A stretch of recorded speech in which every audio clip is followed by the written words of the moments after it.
Bismillahirrahmanirrahim. Dear students, Assalamu alaikum.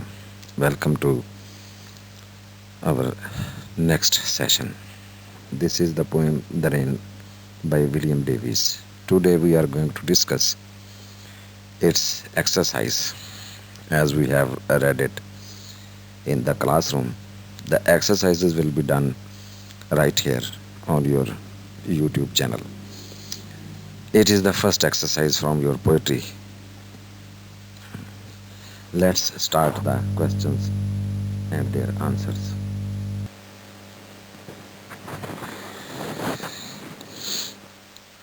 Introduction to the poem and its theme. First of all, अजीज़ तलबा, पहले चंद तारफ़ी जुमले मुसन्निफ़ के बारे में।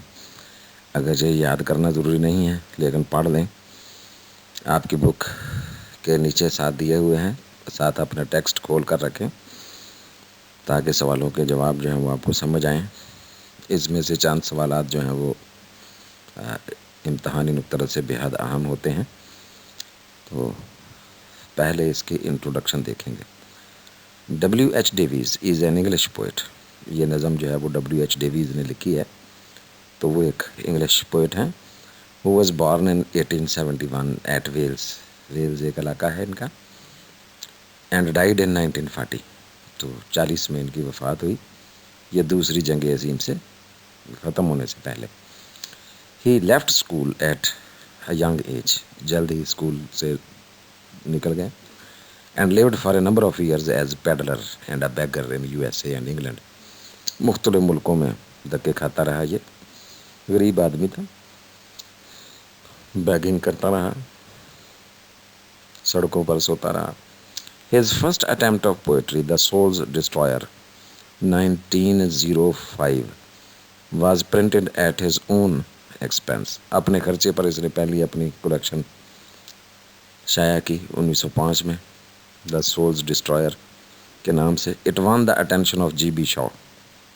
डेवीज़ वाज ए प्रोलिफिक पोइट। बहुत लिखा, प्रोलिफिक, बहुत ज़्यादा लिखने वाला।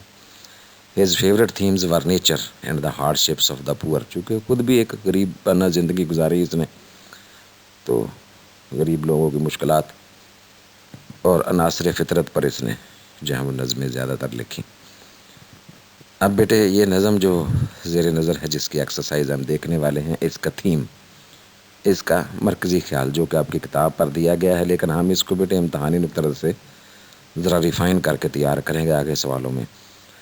Theme: the poem is a musical display of rain, A great phenomenon of nature. फितरत का एक बहुत बड़ा अजीम मज़हर रेन, उसका मौसीकी से भरपूर एक नज़ारा नज़म में पेश किया गया है। It has a symbolic meaning also. इसमें अलामती मानी भी हैं नज़म में, ज़ाहरी मानी के साथ साथ, यानी ज़ाहरी फितरी हुस्न के साथ साथ इसके अंदर कुछ अंडरलाइंग मीनिंग भी, हिडन मीनिंग भी मौजूद हैं। The leaves on the upper level get the rain drops first. ऊपर जो दरख्त के पत्ते हैं, ऊपरी शाखें जिन्हें हम कहते हैं, वो रेन ड्रॉप्स को ज़्यादा एब्जॉर्ब करते हैं। एंड क्वेंच देयर थर्स्ट, सबसे पहले अपनी प्यास बुझाते हैं। Afterwards they pass on the drops to the leaves at the level beneath. फिर निचली तह पर मौजूद जो पत्ते होते हैं दरख्तों के नीचे, उनको वो धीरे धीरे कतरा कतरा करके पानी देते हैं, पोर डाउन करते हैं। These lines may offer a metaphor as well. तो ये एक तरह का इस्तारा भी हैं ये लाइनें। The rich at the upper level gate A golden chance first. अमीर तबके के लोग जो कि ज़ाहिर है ज़िंदगी की तमाम सहूलियात से एंजॉय करते हैं, उन्हें सबसे बेहतर चांस मिलता है सबसे पहले। एंड वाट एवर रिमेन्स, और फिर जो कुछ बाकी बचता है मुल्क में, इलाके में, trickle down to the people at the level beneath. तो जो कुछ बाकी बचता है वो फिर नीचे को धीरे धीरे जो है वो नीचे वाली आवाम तक पहुँचता है, यानी गरीब लोगों तक पहुँचता है। However, the scene of the sunshine afterwards is lovely and a source of pleasure to every one of us. ताहम बाद में आने वाला जो ये सूरज की रोशनी है, जो कि एक उम्मीद की किरण भी है कि इसके बाद जो है वो मुसीबत के बाद एक जो है वो अच्छी ज़िंदगी का जो है वो अमकान मौजूद है। सनशाइन एक इशारा है कि एक उम्मीद की किरण अभी बाकी है, चारों तरफ मायूसी ही मायूसी नहीं। Question number 1, who is the poet of this poem? इस नज़म का शायर कौन है? Answer number 1, W.H. Davies has written this poem. इस नज़म को W.H. डेवीज़ ने लिखा है। Question number 2, what kind of poet was Davies? Davies जो था वो किस तरह का शायर था? What were his favourite themes? वो किस तरह के मौज़ूआत पर नज़में ज़्यादातर उसने लिखी? W.H. Davies was a prolific English poet, बेहद ज़्यादा लिखने वाला एक शायर। His favourite themes were nature and the hardships of the poor. उसके जो पसंदीदा मौज़ूआत थे वो अनासर फितरत और गरीब लोगों की मुश्किलात, मसाइल, मसाइब। Question number 3, what is the theme और the central idea of the poem the rain? इस नज़म का मरकज़ी ख्याल जो है वो क्या है? इससे हमें क्या मॉरल लेसन जो है वो मिलता है? तो बेटे ये सबसे अहम सवाल भी है, अगरचे लेंथी है। लेंथी होने की वजह है, ये सवाल हमें दो तरह से मदद देगा। एक तो इम्तहान में सवालों का जवाब, दूसरे जब हम एक 5 नंबर का अलग से सवाल तैयार करेंगे जिसे हम रेफरेंस टू द कॉन्टेक्स्ट कहते हैं, तो उसमें भी बेटे यही थीम ही जो है वो लिखा जाता है। तो लिहाजा इसको याद करना ज़रूरी है, बेहद बल्कि ज़रूरी है। Answer of the question, this poem highlights the bright and dark aspects of nature. ये नज़म बेयाक वक्त फितरत के दोनों पहलू जो हैं उन पर रोशनी डालती है, रोशन भी और तारीक भी, दोनों पहलू। First it presents the beautiful scene of rain. सबसे पहले ये बारिश का खूबसूरत मंजर पेश करती है। And then the life of a poor man, और फिर एक गरीब आदमी की ज़िंदगी को दूसरी तरफ। Who has no alternative except to suffer in the wet cold weather. जिसके पास और कोई मुतबादल रास्ता नहीं है, अल्टरनेटिव, सिवाय इसके कि वो इस भीगे सर्द मौसम में बेचारा मुसीबत का शिकार है। दस rain becomes a delightful and enjoyable phenomenon of nature. इस तरह बारिश जो है वो बन जाती है एक बड़ा ही खुशगवार और लुत्फ़अंदोज़ होने वाला मज़र फितरत का। And an agent of suffering at the same time, और दूसरी तरफ मुसीबत का बायस भी बनती है ये। The poet depicts rain and sunshine as a great phenomenon of nature. शायर जो है बारिश और सूरज की रोशनी को फितरत के अजीम मज़ाहर के तौर पर पेश करता है कि ये बड़े खूबसूरत मनाजर हैं दोनों ही। He enjoys the sweet music of falling rain on rich leaves at the top. दरख्त की शाखों के जो ऊपरी तने हैं, ऊपरी पत्ते हैं, उन पर गिरती हुई मौसीकी सुनता है बारिश की। This blessing is going down to the lower leaves only drop by drop. ये अल्लाह की निमत जो है लेकर निचले पत्तों तक कतरा कतरा करके, थोड़ा थोड़ा करके पहुंचती है। In fact the poet criticises the class distinction of society. दरअसल शायर यहाँ तनकीद कर रहा है मुआशरे में पाए जाने वाली वो जो समाजी तफरीक है। Where the rich enjoy the real bless of life, जहाँ जो है वो अमीर लोग जो हैं ज़िंदगी के हकीकी खुशियों से लुत्फ़अंदोज़ होते हैं। Whereas the poor are just helpless spectators, जबकि दूसरी तरफ बेचारे गरीब लोग जो हैं वो महज तमाशाई बनकर, बेयार व मददगार तमाशाई बनकर देखते रह जाते हैं, स्पेक्टेटर्स। उनके हाथ कुछ नहीं आता। However the poet is optimist that after the rain the sun will shine bright as a saviour for the poor. लेकिन शायर जो है वो इंतहाई पर उम्मीद है कि बारिश के बाद सूरज तुलू होगा और ये रोशनी की किरण जो है वो उम्मीद की किरण होती है, और ये गरीबों के लिए निजात दहिंदा बनकर आएगा सूरज, सेवियर।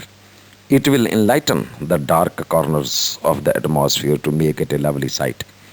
ये सूरज की रोशनी जो है वो ज़िंदगी के जो माहौल के जो तारीक पहलू हैं उनको रोशन कर देगा, और ये एक बड़ा ही खूबसूरत मंजर होगा, लवली साइट, इनलाइटन, रोशन करना। Question number 4, how does the poet feel when the rain drops fall on the green leaves of the tree?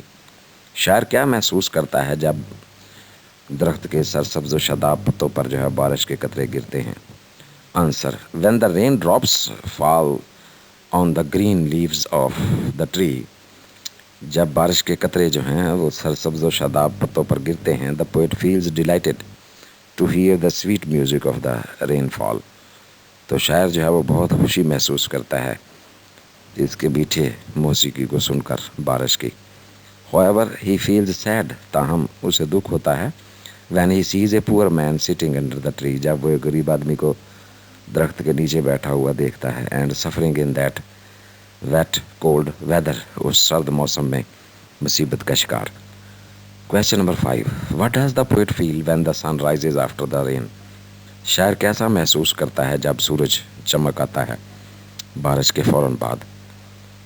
The poet feels extreme joy on the sight of the sun reappearing after the rainfall.